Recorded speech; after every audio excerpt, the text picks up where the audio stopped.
No quadro Entenda Direito de hoje, nós vamos falar novamente da reforma da Previdência. Nesta semana, o presidente Michel Temer pediu que a reforma seja votada da forma como o texto está, sem mais emendas. E para a gente entender dessas mudanças, eu recebo o advogado Carlos Ferreira da Silva, que é membro da Comissão de Direito Previdenciário da subseção da OAB de Guaxupé. Carlos, seja bem-vindo ao Entenda Direito. Muito obrigado. Bom, Carlos, o presidente Michel Temer quer que o texto seja aprovado da forma como está. Houveram algumas mudanças, como no caso da idade das mulheres, que passou de 65 anos, voltou para 62 anos. Além dessa mudança na idade das mulheres, quais as outras mudanças que foram propostas no texto original?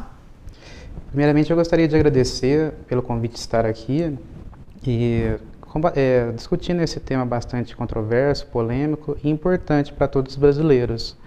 Bom, primeiramente, para o pessoal que está nos assistindo ter uma compreensão maior, originalmente o relator da proposta de reforma da Previdência tinha passado um texto, que é esse tão discutido ultimamente, e depois, dada a pressão popular, ele apresentou um novo texto com algumas alterações nessa proposta de reforma da Previdência. Além dessa que você citou, existem outras também. Por exemplo, o tempo mínimo de contribuição para se ter direito à aposentadoria integral caiu de 49 anos para 40 anos. Outra medida, em segundo lugar, com relação às pensões. As pensões, elas voltam a ser vinculadas, o piso delas volta a ser vinculados ao salário mínimo.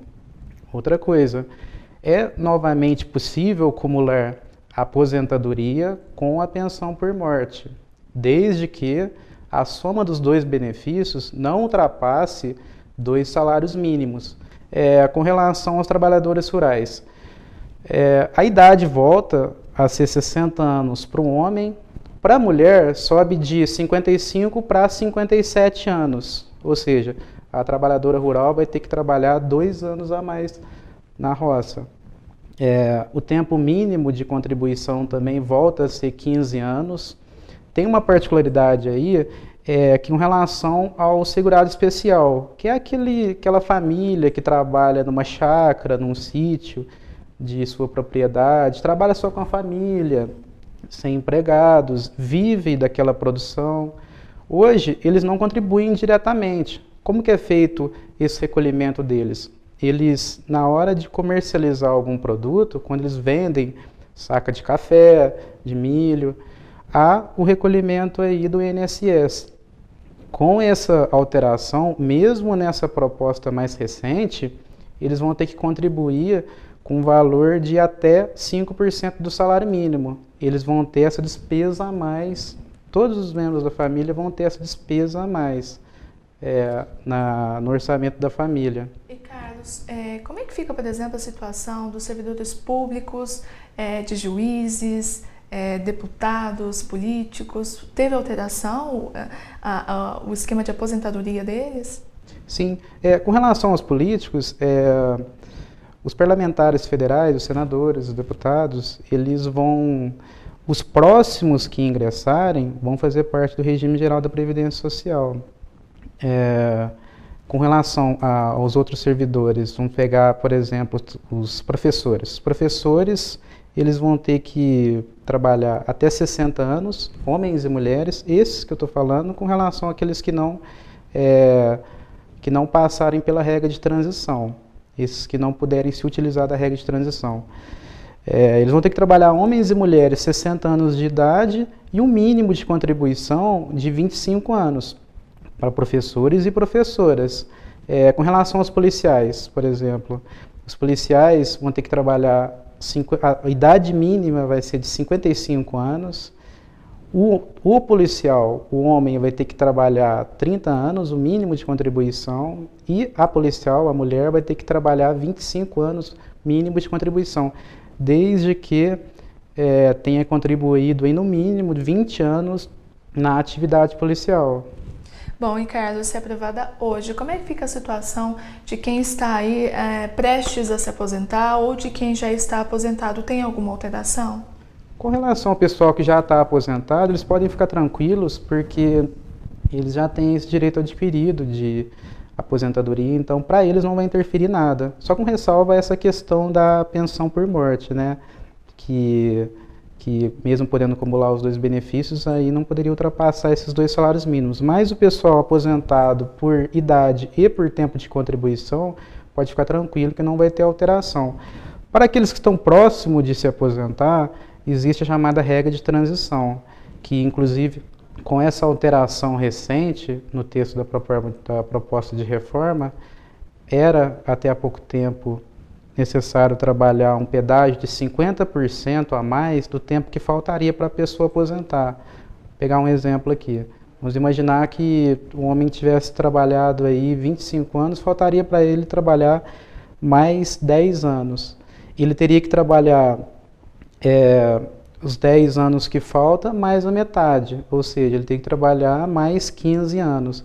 Com essa alteração recente, esse percentual, esse pedágio, passou de 50% para 30%. Então, ele vai ter, caso falte a ele 10 anos, ele terá que trabalhar 13 anos. Bom, e Carlos, a OAB se manifestou contra essa proposta da reforma da Previdência. Com essas alterações, mesmo com essas alterações, a Ordem dos Advogados do Brasil mantém essa mesma posição de ser contra a reforma da Previdência? Na verdade, essas alterações, elas não representam propriamente um avanço, né? Na verdade, elas representam um recuo político calculado, extremamente calculado, porque se a gente for perceber nessas alterações, nas entrelinhas dessas alterações, o governo ele trabalha com um sistema de contrapeso. Ele retira de um lado, ele reajusta de outro lado. Por exemplo, abaixou-se a idade para a mulher trabalhadora urbana, 65 para 62. Por outro lado, aumentou a idade da trabalhadora rural, da mulher trabalhadora rural, subiu de 55 para 57 anos. A pessoa que não se aposentasse na aposentadoria integral, ela originalmente teria direito a pelo menos, inicialmente, 76% desse valor. Agora, mesmo com essa alteração recente, esse percentual caiu de 76% para 70% inicialmente. Ou seja, existe aí uma melhoria de um lado e de outro lado vamos dizer assim, algo que não funciona, não pode ser tido como um avanço. Outro exemplo também, por exemplo, para as aposentadorias especiais mesmo, elas vão continuar existindo? Vão, com essa alteração recente, sim. Só que vai ter uma maneira, uma sistemática de cálculo na aposentadoria que vai reduzir esse valor. Hoje funciona da seguinte forma: a pessoa que se aposenta é feita uma média, um cálculo em cima de 80% dos maiores salários de contribuição da carreira dela. Hoje, com essa alteração recente, o que vai ocorrer? Não vai ser mais 80%, e sim 100%. Então, vai abarcar aqueles períodos que a pessoa entrou na empresa, começou a trabalhar, que recebia menos, um valor menor. Colocando esses valores dentro do cálculo, todos os benefícios eles vão diminuir. Ou seja, parece ser um avanço, mas na verdade é um recuo político. Então, não pode ser tido aí como uma melhoria ou algo que possa ser aceito nos termos que foi propostos. Bom, e Carlos, o governo ele faz uma campanha intensa para falar que o INSS está deficitário. Essa reforma é a melhor saída para essa situação? Existe uma alternativa melhor para isso? Na verdade, essa propaganda política, ela mostra apenas um lado da história. Ela não mostra que a Previdência Social faz parte da Seguridade Social, que existe desse sistema de Seguridade Social outras fontes de financiamento, que estão lá no artigo 195 da Constituição Federal. Essa propaganda da mídia de massa não passa para o povo que existe a desvinculação das receitas da União, que é a DRU, ou seja, o que pode ser feito para melhorar são políticas que são políticas do modo de gerir a Seguridade Social. Ou seja, essa DRU que eu citei, de vinculação das receitas da União. Esse mecanismo criado, ele retira 30% do orçamento da Seguridade Social para ser aplicado em outras áreas que o governo entende necessárias para que se equilibre as balanças econômicas do governo. Então, o que acontece? Como que um sistema dito que tem um déficit, ainda vamos tirar mais dele ainda, 30% dele. Não há lógica nisso, né? Outra coisa também, segundo levantamentos da Procuradoria-Geral da Fazenda Nacional, os maiores devedores da Previdência Social, ali entre empresas públicas e privadas, as que mais devem para a Seguridade Social, esse montante chega a 426 bilhões de reais. Ou seja, o governo, se ele tivesse essa implacabilidade para cobrar dos verdadeiros devedores da Seguridade Social, como está cobrando do povo brasileiro, essa realidade seria outra.